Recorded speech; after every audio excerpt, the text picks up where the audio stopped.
dernières personnes qui viennent d'arriver et comme on va commencer. Donc, le webinaire sera enregistré, il va être disponible pendant 7 jours sur la plateforme Webikeo.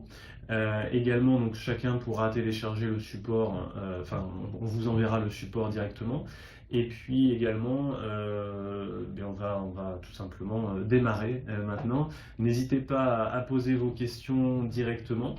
Je vois que les gens commencent à se présenter et c'est très bien. Donc ouais, pour les enquêtes de satisfaction, c'est évidemment les jauges là où c'est le plus utile. Donc il est 10h31, on va démarrer directement pour me présenter très rapidement à vous. Aujourd'hui, webinaire NPS, CES et CSAT, pourquoi utiliser un graphique en jauge?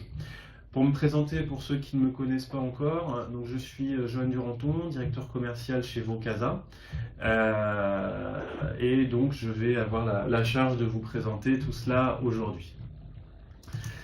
Très rapidement, pour présenter notre société, Vocasa est un éditeur de solutions logicielles pour faire tout ce qui sont des enquêtes professionnelles et de l'écoute au sens large, donc de l'écoute à base de questionnaires, de l'écoute en continu, de l'écoute à chaud. On a 12 ans d'expérience sur le domaine, plus de 1000 clients, et on fait partie du groupe Wingsoft qui compte 50 salariés. Donc c'est juste pour nous présenter à vous. Pour faire très court également sur nos offres, on a 3 manières de fonctionner avec nos clients, donc certains le sont. Je vois que Bettina a pu se présenter, elle en fait partie. Donc Bettina par exemple a l'offre Survey Manager, qui est le fait de fournir un logiciel qui vous permet d'être autonome sur vos enquêtes et sur vos questionnaires. On a une seconde offre qui est le fait de faire des projets clés en main d'enquête et de questionnaires pour le compte de nos clients. Et puis on a une dernière offre qui est le fait d'automatiser des enquêtes en fonction des interactions qui peuvent avoir lieu dans votre CRM ou dans votre ERP par exemple. Donc voilà, je fais comme je vous le dis toujours très très court là-dessus, c'est juste pour présenter qui nous sommes. Le sommaire d'aujourd'hui, il va être très simple. On va tout d'abord donner une définition de ce qu'est une jauge. On va ensuite voir pourquoi et comment on peut l'utiliser. On verra son application sur le Net Promoter Score, sur le CSAT et sur le Customer Effort Score. Donc vraiment, on va respecter très strictement le titre du webinaire. Donc premier point, la définition. Un graphique en jauge, c'est tout simplement une jauge en forme d'arc de cercle. On affiche une valeur qui mesure la progression vers un objectif ou un indicateur de performance clé. L'objectif, qui va être ce qu'on appelle la valeur cible, est représenté par la ligne ou encore mieux par une palette de couleurs qui va montrer la réalisation ou non de cet objectif. La valeur représentant l'indicateur clé, elle est généralement représentée en gras et au milieu de l'arc de cercle. Et sur les côtés, on va afficher généralement la valeur minimale, qui va être la plus à gauche, et la valeur maximale, qui elle va être le plus à droite, tout simplement. Ainsi, on peut facilement représenter de nombreux indicateurs, parmi lesquels bien sûr le NPS, le CES, le CSAT, mais aussi bien d'autres. On peut se poser la question de savoir pourquoi on va utiliser une jauge. Pourquoi? Il y a plusieurs axes, ils sont au nombre de 4. C'est tout d'abord de montrer la progression vers un objectif. En second point, ça va être de représenter un indicateur de performance clé, ce qu'on appelle un KPI, avec notamment des mesures avec des centiles, par exemple, qui sont très intéressantes dans ce cadre-là. On va ensuite utiliser cela parce que ça facilite la lecture pour les gens qui viennent lire vos rapports, vos tableaux de bord, vos graphiques, vos infographies. Et enfin, ça permet justement, de cette facilité de lecture, d'améliorer la rapidité de la compréhension. On va le voir sur les exemples. Concrètement, on va vraiment matérialiser tout cela. Comment utiliser une jauge? C'est très simple. Nous, on a un outil en fait, qui fait ça. Vocasa le fait directement. Tous les paramétrages sont déjà faits pour le Net Promoter Score, pour le CES ou pour le CSAT. Sinon, bien évidemment, on va rentrer dans du Excel ou sur des choses compliquées. Mais dans Vocasa, les jauges sont directement utilisables et très facilement utilisables. On va pouvoir adapter les règles de gestion. On va voir lesquelles sont ces règles de gestion dans le slide d'après.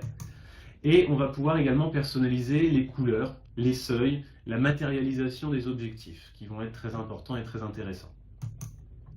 Donc les grands principes, comme je vous l'évoquais tout à l'heure, c'est grâce au paramétrage d'un objectif, on va faciliter la lecture des personnes qui viennent consulter les rapports, et surtout quand on va présenter ces grands KPI, donc le CSAT, le NPS, etc.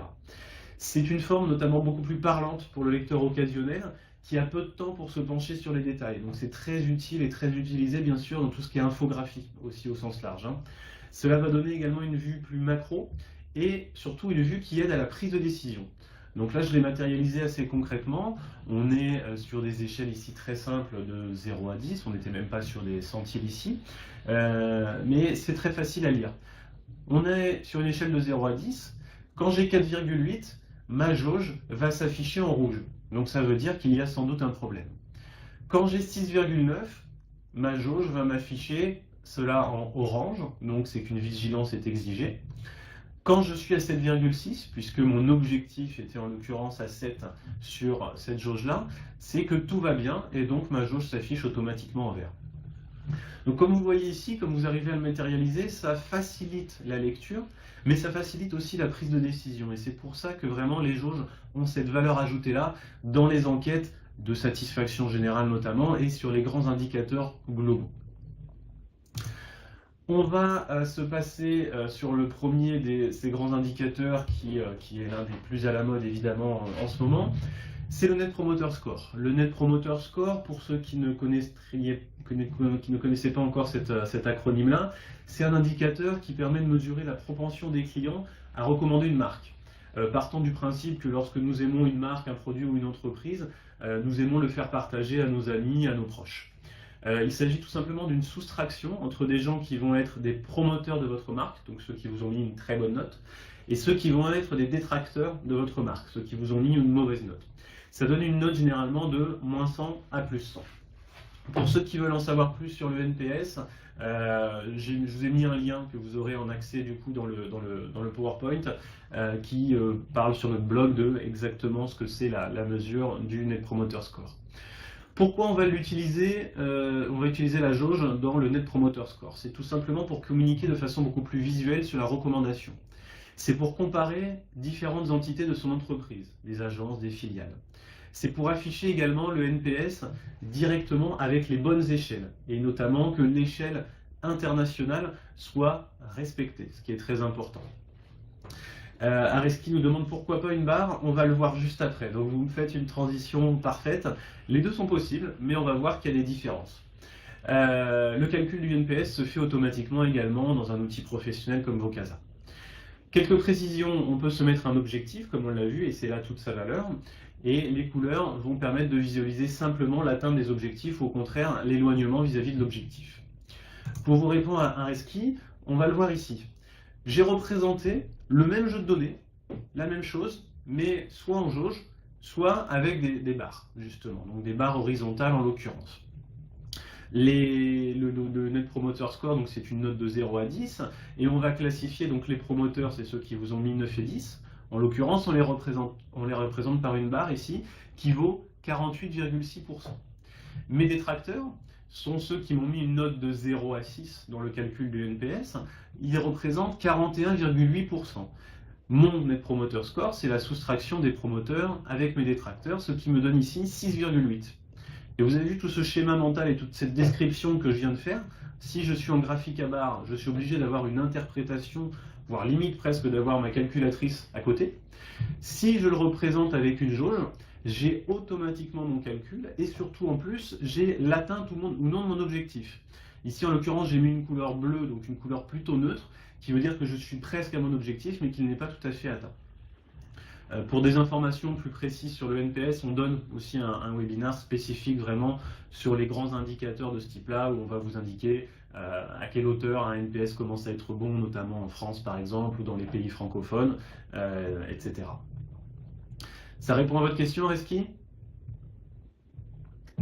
Alors, je vais continuer, mais n'hésitez pas à répondre. Bon, parfait.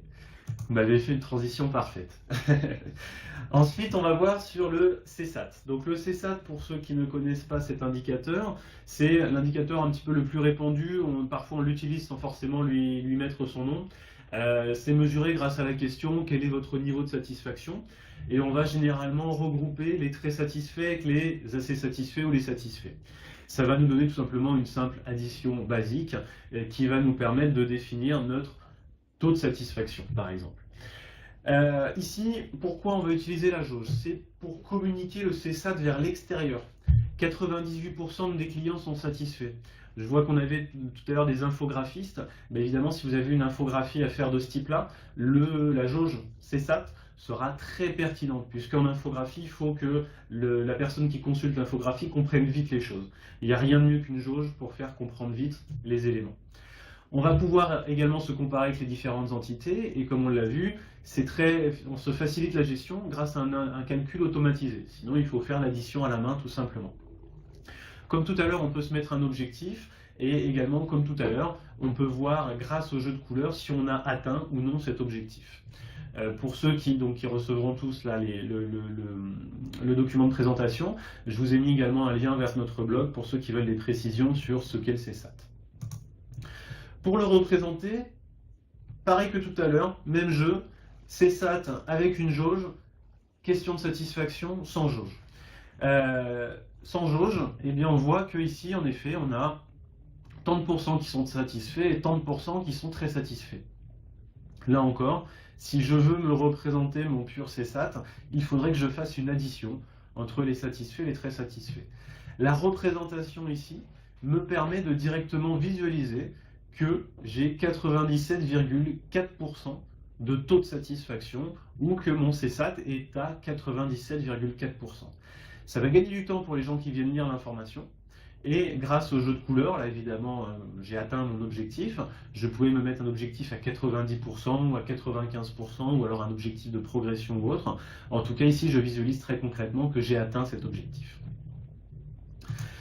Dernier indicateur que l'on va voir ensemble, c'est le Customer Effort Score. Donc le Customer Effort Score, pour ceux qui ne le connaissent pas, c'est l'indicateur clé de votre service client. C'est celui qui renseigne sur le niveau d'effort déployé par un consommateur pour entrer en contact ou pour avoir une réponse de la part d'une marque ou d'une entreprise. Ici, c'est très bon pour le communiquer en interne également. Ce n'est pas forcément un indicateur externe, et encore qu'il va le devenir nécessairement de plus en plus, mais c'est un indicateur que l'on communique beaucoup à l'interne. Il est très intéressant quand on le fait en jauge, et on va le voir en exemple tout à l'heure. Il va permettre de comparer notamment des CES selon différents parcours clients ou selon différents médias utilisés, puisque je peux mesurer mon effort quand j'ai contacté une entreprise par mail, par chat, par téléphone, et donc on va pouvoir comparer très facilement ces médias utilisés par notre consommateur. On va l'afficher directement avec les bonnes échelles, puisque là pareil sur le CES il y a une échelle internationale, et le calcul se fait automatiquement. Comme tout à l'heure, on peut se mettre un objectif, et enfin les couleurs vont permettre de visualiser facilement l'atteinte ou non de cet objectif-là. Même jeu que tout à l'heure, on représente le CSAT, le Customer Effort Score, en jauge ou sans jauge. Le Customer Effort Score est une note qui va de 1 à 5. 1 étant un niveau d'effort minimum, 5 étant un niveau d'effort maximum. Donc au contraire des autres jeux de données de tout à l'heure, là j'ai cherché à montrer un effort un peu important, donc plutôt une insatisfaction. Même jeu que tout à l'heure, mais si je veux tout simplement représenter ou avoir une information qui me permet de prendre une décision directement, bien ici avec les histogrammes ou avec les diagrammes en barre, je vais devoir me faire des calculs ou des recalculs par rapport à cette information-là. Alors que la jauge, ici, va me permettre automatiquement de savoir qu'à 4,2, c'est que je ne suis pas bon, tout simplement, et que l'effort est jugé trop important par mes consommateurs. Peut-on ajouter une barre qui représenterait l'objectif à dépasser? C'est matérialisé en fait tout simplement par le jeu de couleurs. Généralement, c'est un choix fonctionnel qui a été pris, mais en effet, il peut y avoir des barres, des aiguilles, des choses comme ça, est ce que l'on veut, mais elle est représentée en fait, la barre par le bout de la couleur. Alors là, on ne le voit pas trop. Ici, peut-être que les couleurs sont un petit peu passées, mais vous le verrez mieux, je pense, dans le document que je vais vous envoyer. Quelques informations complémentaires. Les grands indicateurs sont représentés et sont présentés dans un webinar que l'on a déjà donné. Donc pour ceux qui veulent en savoir plus, là aussi vraiment sur NPS, CES, à quoi ça sert, comment on les interprète, etc., n'hésitez pas à aller sur ce lien YouTube qui vous donnera toutes les clés de lecture. On va voir maintenant également quelques exemples concrets de ce que peuvent donner ces jauges dans un tableau de bord. Donc je prends juste une petite minute pour vous le montrer. Alors juste indiquez-moi si vous voyez bien le tableau de bord que je suis en train de vous montrer.